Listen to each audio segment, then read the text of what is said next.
Hello everyone, welcome to Wrestling News with a Dude. So today, as usual, I will be delivering the wrestling news for you all, and I will give you my thoughts about it. On to the GTS news. Grimm has now unveiled the new championship belt, and it's the GTS Legendary Championship. And it used to be a GTS Ruthless Rumble Championship, which was dedicated to the late great Mike Ruthless, aka Real Fake Sin Cara. The title was only to be defended in a battle royal, or you can throw your opponent over the top rope. And the Ruthless Rumble title was deactivated on Christmas Eve 2018 just because. And it's now officially the GTS Legendary Championship, and it's not a lineage to the GTS Ruthless Rumble Championship. Just want to let you know that. So the title was defended in a battle royal, and there were like 16 or 17 participants in the battle royal. So we had Tony Emerald, Anthony Emerald Jr., GTS champion, Onslaught. I don't know why he's in the battle royal. Kamikaze, Magic, Rey Mysterio, Jimmy Controversy, Roman Reigns, Zack Cena or Zack Valor, Johnny Marzano, The Masked Guy, Lucha La Raza, Greg the Douche, formerly known as Drax Mason, Francesca, and we had the final four, technically five, because Hooligan made a smart move when he got out of the ring without going over the top rope. So we had Shamar, Kirby, Hitman Jones, and Grimm. Oh, and also Jake Cage came out and helped Grimm win the Battle Royal, which he failed. And he was also not the participant for the Battle Royal. And yeah, Hollywood Hooligan managed to win the inaugural Legendary Championship. And on the following day, if you have seen GTS Friday Night War, Hooligan successfully retained his legendary title against Grimm, and I don't understand why there are dozens of outside interference. I mean, Jake Cage started the chaos, sure, Grimm is allied with the Legends of New Jersey, but seriously, can we at least have a fair match for Grimm without any outside interference? Onslaught successfully retained the GTS title against Tony Emerald for a second time. This time, it was a hardcore match. Now, Tony wants to have another GTS title match. I mean, he lost to Onslaught twice in a row, and now he's a loser champion. And yeah, he got pinned by his son, actually. Honestly, since Tony Emerald gets his GTS title shot at Eat Out, I guess it's the third time's the charm. But this time, it's a first blood match. Now, speaking of Eat Out, there are several matches that have been confirmed for Eat Out. So, we had Cletus, who will go one-on-one with Clay Sawyer. The Legends of New Jersey, Jake Cage and Jay Evans, will defend their GTS Tag Team Championship against a team of Hitman Jones and Shamar. Rey Mysterio will take on Jay Kirby in a Falls Count Anywhere match. A special stipulation for this match, which is a loser will not get a title shot for 6 months until late February 2020 next year. I hope someone can truly follow through the stipulation. Joey Angelo will defend the GTS United States Championship against Tony Cini in a ladder match. Jimmy Controversy will go one-on-one with Roman Reigns in a special singles match. As I said about minutes ago, Onslaught will defend the GTS title against Tony Emerald for a third time, but this time it's going to be a first blood match. And your main event, hopefully this is truly the last match of Eat Out, Doo-Hop will defend the YouTube Wrestling Figures Heavyweight Championship against Grimm, and it will take place inside the steel cage. And that's all the matches that have been confirmed for Eat Out. Switching gears to a different wrestling promotion news. So, this is an unfortunate news. Jon Moxley is supposed to be scheduled to have a match against Kenny Omega at AEW All Out, but unfortunately, he has an MRSA in his elbow and has to require a surgery.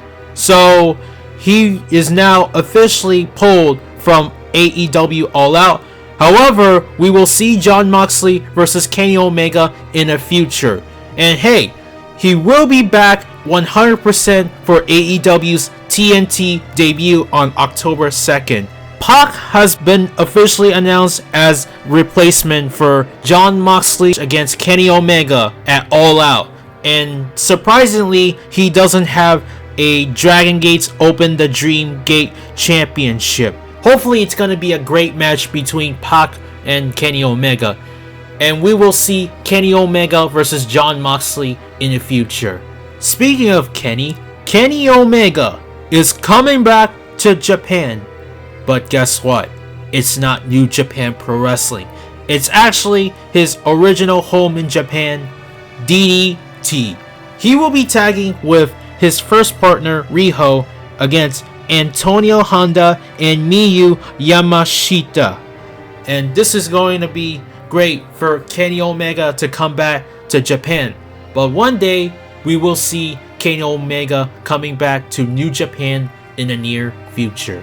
On to the WWE news, as we got some rumored list of matches that will happen at WWE Clash of Champions. However, the matches could be subject to change, and all the championship will be on the line, including the 24/7 title, and there could be at least one single matches involving Daniel Bryan and Roman Reigns, and another one will be a King of the Ring final match. For the list of matches, we will have the Cruiserweight Championship, Drew Gulak versus Oney Lorcan, Raw Women's Championship, Becky Lynch versus Sasha Banks, SmackDown Women's Championship, Bayley versus Charlotte Flair, which has been confirmed actually, Raw Tag Team Championship, Braun Strowman and Seth Rollins versus the OC, Luke Gallows and Carl Anderson, and that match could be subject to change.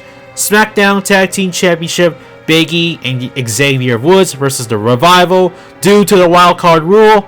Women's Tag Team Championship, Alexa Bliss and Nikki Cross versus the Kabuki Warriors, Asuka and Kairi Sane.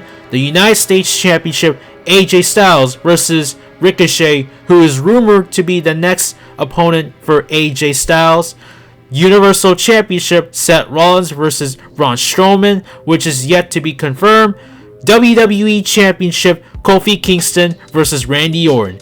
And we could see the King of the Ring finals, Drew McIntyre versus Mustafa Ali. Oh, and also Shinsuke Nakamura could be defending the Intercontinental Championship against The Miz. And here's a good part. If there's any non-title matches happening at Clash of Champions, then it should be on the kickoff show, including the King of the Ring finals match.